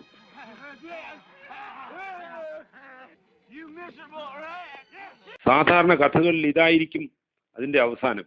നമുക്ക് കേട്ട ശേഷം എഴുന്നേറ്റ് വീട്ടിലേക്ക് മടങ്ങാം, ഈ കഥകൾ മറക്കുകയും ചെയ്യാം. പക്ഷേ നിത്യതയെ സംബന്ധിക്കുന്ന കാര്യങ്ങളിൽ അത് അങ്ങനെയല്ല. ആ കഥകൾ നിത്യമായി നടന്നുകൊണ്ടിരിക്കുകയാണ്. ആ തീ ഒരിക്കലും കെടുകയില്ല, പുഴു ചാകുകയുമില്ല. പീഡ എന്നേക്കും നിലനിൽക്കും, ഓർമ്മ എന്നേക്കും നിലനിൽക്കും. അവർ നിത്യമായി വെള്ളത്തിന് വേണ്ടി ദാഹിക്കും. 2000 വർഷത്തിന് ശേഷമുള്ള ഡയാബീസിന്റെ അവസ്ഥ നമുക്ക് ദർശിക്കാം. ഞാൻ എന്നേക്കുമായി നഷ്ടപ്പെട്ടു. ആ സുവിശേഷകന്മാർ എന്നോട് പറഞ്ഞ കാര്യങ്ങൾ, ലാസർ എന്നോട് പറഞ്ഞത്, ഇതൊക്കെയും എൻ്റെ കാതിൽ മുഴങ്ങുന്നു. ഈ കാര്യങ്ങൾ എന്നെ അലോസരപ്പെടുത്തുന്നു. ഈ ശരീരം അത് നിർജീവമാകുമ്പോൾ ഞാൻ നിത്യമായ സമാധാനവും സന്തോഷവും കുടികൊള്ളുന്ന സ്ഥലത്തെത്തും. ഈ കാര്യങ്ങൾ എന്നെ അലോസരപ്പെടുത്തുന്നു. ഈ കഥ ഇവിടെ അവസാനിക്കുന്നില്ല. ഈ 20-ാം നൂറ്റാണ്ടിലും ഞാനും നിങ്ങളും സുഖമായി ജീവിക്കുമ്പോഴും ധനവാൻ പീഡ അനുഭവിച്ചുകൊണ്ടിരിക്കുന്നു. ഏതാണ്ട് 2000-ലധികം വർഷങ്ങളുടെ പീഡ അനുഭവിച്ചു കഴിഞ്ഞു. ഈ നിമിഷവും അവൻ നരകയാതന അനുഭവിക്കുന്നുണ്ടാകും. ആ തീ ഇപ്പോഴും കത്തുന്നുണ്ടാകും. അവന്റെ നാവ് ഇപ്പോഴും ദാഹം കൊണ്ട് വരണ്ടിരിക്കുകയായിരിക്കും. അവൻ ഇപ്പോഴും കുറ്റം പറയുകയും മറ്റുള്ളവരാൽ കുറ്റം വിധിക്കപ്പെടുകയും ചെയ്യുന്നുണ്ടായിരിക്കും. എങ്കിലും ധനവാനും നരകത്തിലുള്ള മറ്റെല്ലാവർക്കും ഒരു ദിവസം ദൈവം നിയമിച്ചിട്ടുണ്ട്. അന്ന് ധനവാനും മറ്റെല്ലാവരും ദൈവത്തിന്റെ വെള്ള സിംഹാസനത്തിന് മുമ്പിൽ കണക്ക് ബോധിപ്പിക്കേണ്ടി വരും. എത്ര ലജ്ജാകരമായിരിക്കും ധനവാന് ആ ദിനം തന്റെ കണക്ക് ബോധിപ്പിക്കേണ്ടി വരുമ്പോൾ. അത് കഴിഞ്ഞ് താൻ കേൾക്കാൻ പോകുന്ന ശബ്ദം എന്താണെന്ന് ധനവാൻ അറിയാം. അന്ന് ദൈവത്തിൽ നിന്ന് ഈ ശബ്ദം ധനവാൻ കേൾക്കും. ശപിക്കപ്പെട്ടവരെ, എന്നെ വിട്ട് പിശാചിനും അവന്റെ ദൂതന്മാർക്കും ഒരുക്കിയിരിക്കുന്ന നിത്യ നരകാഗ്നിയിലേക്ക് പോകുവിൻ. ഓ, ഞാൻ എന്നേക്കുമായി നഷ്ടപ്പെട്ടു. നിത്യമായ തീപ്പൊയ്കയിലാണോ വലിച്ചെറിയപ്പെടുന്നത്? പടങ്ങൾക്കോ ചിത്രീകരണങ്ങൾക്കോ വാക്കുകൾക്കോ നരകത്തിന്റെ ഭയാനകതയെ വിവരിപ്പാൻ കഴിയുകയില്ല. അതുകൊണ്ടാണ് എബ്രായർ 11:31 ഇങ്ങനെ പറയുന്നു: ജീവനുള്ള ദൈവത്തിന്റെ കയ്യിൽ വീഴുന്നത് ഭയങ്കരം. ഞാൻ നരകത്തെക്കുറിച്ച് മറ്റു ചില കാര്യങ്ങൾ കൂടി പറയട്ടെ. നരകം എന്നേക്കുമുള്ളതാണ്. 10,000 വർഷങ്ങൾക്കപ്പുറവും നരകത്തിലെത്തുന്ന പാപികൾ നരകത്തിൽ തന്നെ ആയിരിക്കും. 1,00,000 വർഷങ്ങൾക്കപ്പുറവും എല്ലാ പാപികളും നരകത്തിലുണ്ടായിരിക്കും. 1,00,00,000 വർഷങ്ങൾക്കപ്പുറവും എല്ലാ പാപികളും നരകത്തിലുണ്ടായിരിക്കും. 100 കോടി വർഷങ്ങൾക്കപ്പുറവും എല്ലാ പാപികളും നരകത്തിലുണ്ടായിരിക്കും. 1000 കോടി വർഷങ്ങൾക്കപ്പുറവും എല്ലാ പാപികളും നരകത്തിലുണ്ടായിരിക്കും. അവർ അവിടെ കരയുകയും നിലവിളിക്കുകയും ശപിക്കുകയും ചെയ്തുകൊണ്ടേയിരിക്കും. അതേ, പ്രാവുകയും ആണയിടുകയും ഒക്കെ ചെയ്യുന്നുണ്ടായിരിക്കും. ഈ ചാർട്ട് നോക്കിയാൽ നരകത്തിൽ ചെലവിടേണ്ട സമയത്തിന്റെ ദൈർഘ്യം എത്രയെന്നത് നിങ്ങൾക്ക് മനസ്സിലാക്കി തരികയാണ് എന്റെ ലക്ഷ്യം.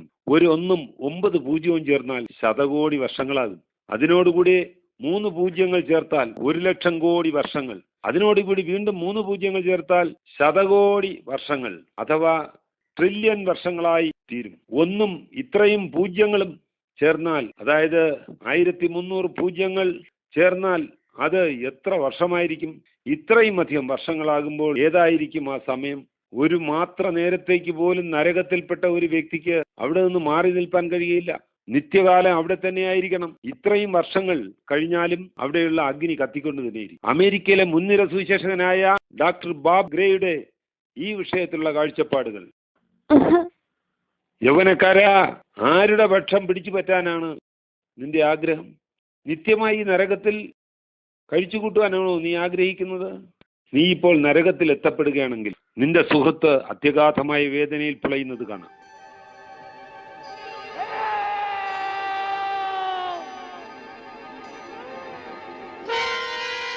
നീ മുമ്പൊരിക്കലും ആ രൂപത്തിൽ അവനെ കണ്ടിട്ടുണ്ടാകില്ല.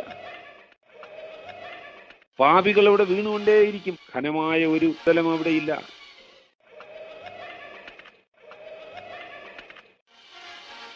വെളിപ്പാട് 9-ാം അധ്യായത്തിൽ നരകത്തിലുള്ള വ്യത്യസ്തമായ ചില ജീവികളെ കുറിച്ച് പറയുന്നു. നിത്യദണ്ഡനത്തിനായി നിയമിച്ചിട്ടുള്ള ജീവികളിലൊന്ന് വെട്ടുക്കിളിയാണ്. പക്ഷെ കാഴ്ചയ്ക്ക് അവ വെട്ടുക്കിളിയെപ്പോലെ അല്ല. അവയുടെ ശരീരം കുതിരയ്ക്ക് സമം. ഇരുമ്പ് കൊണ്ടുള്ളത് കച്ച അതിനുണ്ട്. പല്ലുകൾ സിംഹത്തിന്റെ പോലെ.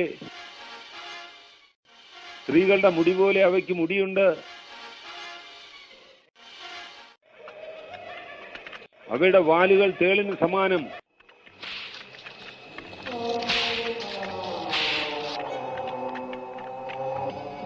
വർഷങ്ങൾക്ക് മുമ്പ് നരകത്തിലെത്തിയിട്ടുള്ള സകല പാപികളും അവിടെ കാണും.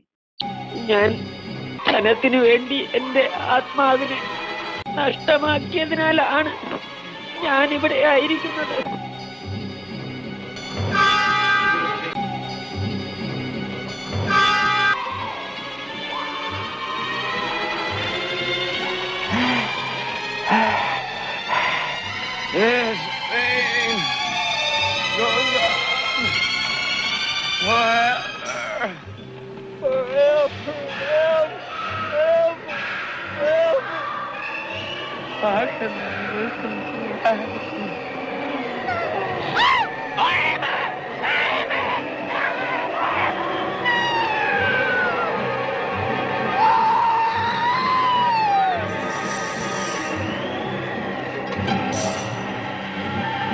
മോശേ മോശേ നിൽക്കൂ നിൽക്കൂ, മോശേ വന്നാലും. ഓരോ കാലഘട്ടത്തിലും കൊലപാതകം നടത്തിയ സകല ആത്മാക്കളും അവിടെ കാണും. ഉൽപ്പത്തി 4-ാം അധ്യായത്തിൽ നാം ആദ്യത്തെ കൊലപാതകം ദർശിക്കുന്നു. കയീൻ തന്റെ സഹോദരനായ ഹാബേലിനെ കൊല്ലുന്നത്. കയീൻ തന്റെ സഹോദരനായ ഹാബേലിനെതിരെ എഴുന്നേറ്റ് അവനെ അടിച്ചു കൊന്നു.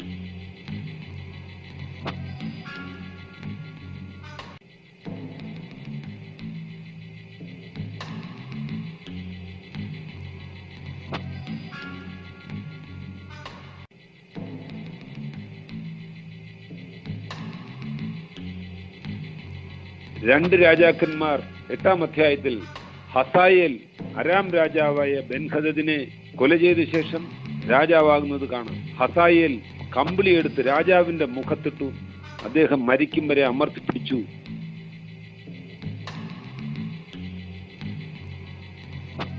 ആഹാബ് ഇസബേൽ രാജ്ഞി, പുറപ്പാടിലെ ഫറവോ, ഇങ്ങനെ ആയിരക്കണക്കിന് പേരെ നമുക്ക് പേരെടുത്ത് പറയാനാകും. ഇങ്ങനെ പഴയ നിയമത്തിലെയും പുതിയ നിയമത്തിലെയും ധാരാളം കൊലപാതകങ്ങൾ ഇവിടെയുണ്ട്. പുതിയ നിയമത്തിലെ ഒരു ഉദാഹരണം കൂടെ സ്നാപകന്റെ ഘാതകർ ഹേരോദേവും സലോമിയുമായിരുന്നു. ആ പ്രവൃത്തിയുടെ മുഖ്യ കഥാപാത്രങ്ങൾ ഇവരെല്ലാവരും അവിടെ ഉണ്ടായിരിക്കും. ഇനി ചിന്തിക്കൂ, നീയും ഈ നരകത്തിൽ പോകുവാനാണോ താല്പര്യപ്പെടുന്നത്? നീ ചിന്തിക്കൂ. നിന്റെ മനസ്സിനെ നിനക്ക് ഈ നിമിഷം മാറ്റാം. അതല്ല എങ്കിൽ ഈ മേൽപ്പറഞ്ഞ എല്ലാ കൊലപാതകങ്ങൾക്കും ഒപ്പമായിരിക്കും നിന്റെയും വാസം.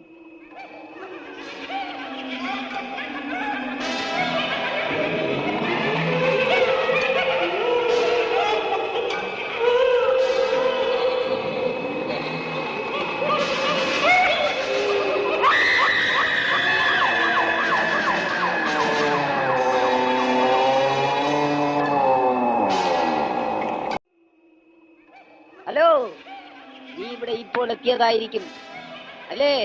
ഇതിനു മുമ്പ് ഞാൻ നിന്നെ കണ്ടതോർക്കുന്നതേ ഇല്ല. നിങ്ങൾ എങ്ങനെയാണ് മരിച്ചത്? എനിക്കറിയില്ല.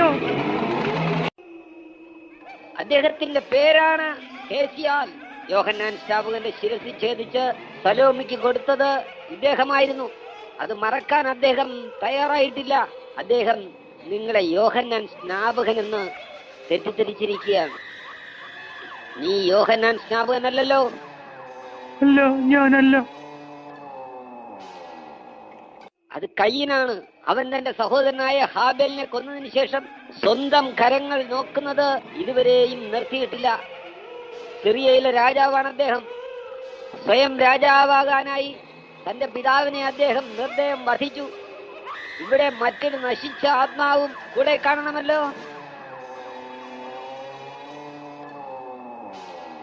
ആ മനുഷ്യൻ നിന്നെ തന്നെ നോക്കിക്കൊണ്ടിരിക്കുന്നു. ഞാൻ പറഞ്ഞല്ലോ, അദ്ദേഹം നിന്നെ യോഹന്നാൻ സ്നാപകനെന്ന് തെറ്റിദ്ധരിച്ചിരിക്കുകയാണ്. അവനിപ്പോഴും ജീവിച്ചിരിക്കുന്നുണ്ടോ? ഇപ്രാവശ്യം ഞാൻ അവനെ കൊല്ലും.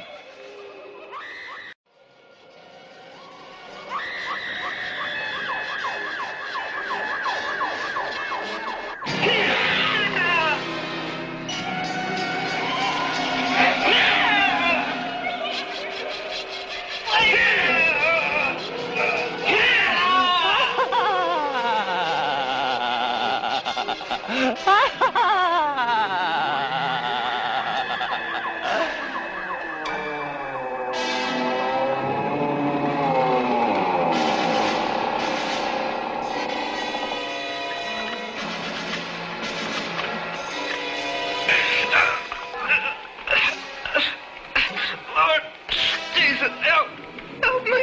I don't want to be here.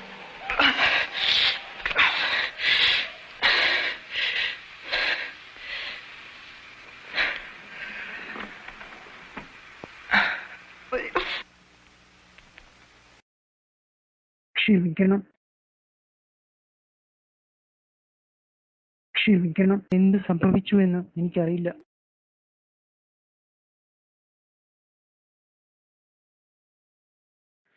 യൗവനക്കാരാ, എനിക്ക് മനസ്സിലായി. ഞാൻ നരകത്തെക്കുറിച്ച് പറഞ്ഞ കാര്യങ്ങളാണ് നിന്നെ സ്വാധീനിച്ചിരിക്കുന്നത്. ഞാൻ അതിന് ദൈവത്തെ നന്ദി പറയുന്നു. നിന്റെ വിചാരങ്ങളും ചിന്തകളും എന്താണെന്ന് എനിക്കറിയില്ല. നീ അനുഭവിച്ചതോ അറിഞ്ഞതോ ആയ അവസ്ഥയേക്കാൾ അതിദയനീയമാണ് നരകത്തിന്റെ യഥാർത്ഥ അവസ്ഥ. അത് അതിഭയാനകമാണ്. അടുത്ത പടി നിന്റെ കയ്യിലാണ്. ദൈവത്തിന് നിന്നെ രക്ഷിക്കാനാണ് ആഗ്രഹം. പക്ഷേ നിനക്ക് അതിന് ഒരു ദൃഢമായ മോഹം, ആഗ്രഹം ഉണ്ടായിരിക്കും. നിനക്കിപ്പോൾ എഴുന്നേറ്റ് മുന്നിൽ ഈ ആൾട്ടറിലേക്ക് വരാമോ? നിനക്ക് പിന്നെ ഒരിക്കലും ഇതിൽ ഖേദിക്കേണ്ടി വരികയില്ല. നീ എടുക്കുന്ന ഏറ്റവും വലിയ വിലയേറിയ തീരുമാനമായിരിക്കും അത്.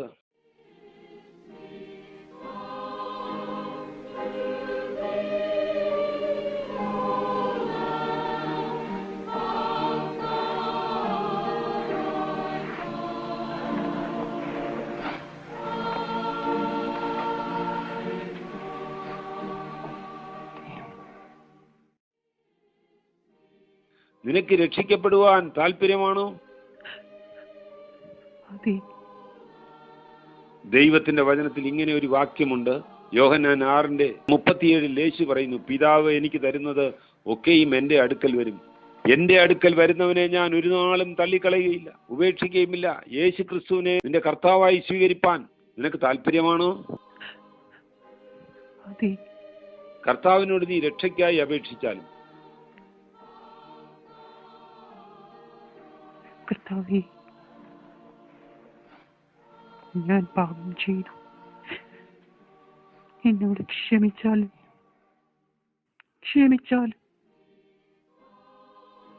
കർത്താവേ, നീ എൻ്റെ ഹൃദയത്തോടാണ് സംസാരിച്ചതെന്ന് എനിക്ക് മനസ്സിലായി. കർത്താവേ, എന്നെ രക്ഷിക്കണേ. കർത്താവേ, എനിക്ക് അങ്ങയുടെ ഭവനത്തിൽ വരണം. എനിക്ക് നരകത്തിൽ പോകണ്ട. കർത്താവേ, ദയവായി എന്നെ രക്ഷിച്ചാലും. നീ രക്ഷിക്കപ്പെട്ടോ? അതെ. ഇപ്പോൾ നീ മരിച്ചാൽ എങ്ങോട്ടായിരിക്കും പോവുക? ഞാൻ നേരെ സ്വർഗത്തിലായിരിക്കും എത്തുക. അത് നിനക്ക് എങ്ങനെ അറിയാം? ഇപ്പോൾ ഞാൻ യേശുവിനെ അറിയുന്നു. അവൻ എൻ്റെ ഹൃദയത്തിൽ വന്നു. കർത്താവേ, ഇവനെ രക്ഷിച്ചതിന് നന്ദി. കർത്താവേ, എൻ്റെ അടുക്കൽ വരുന്ന പാവികളെ ഞാൻ തള്ളിക്കളയില്ല എന്ന് അങ്ങയുടെ വചനം പോലെ അങ്ങ് ചെയ്തിരിക്കയാൽ നന്ദി.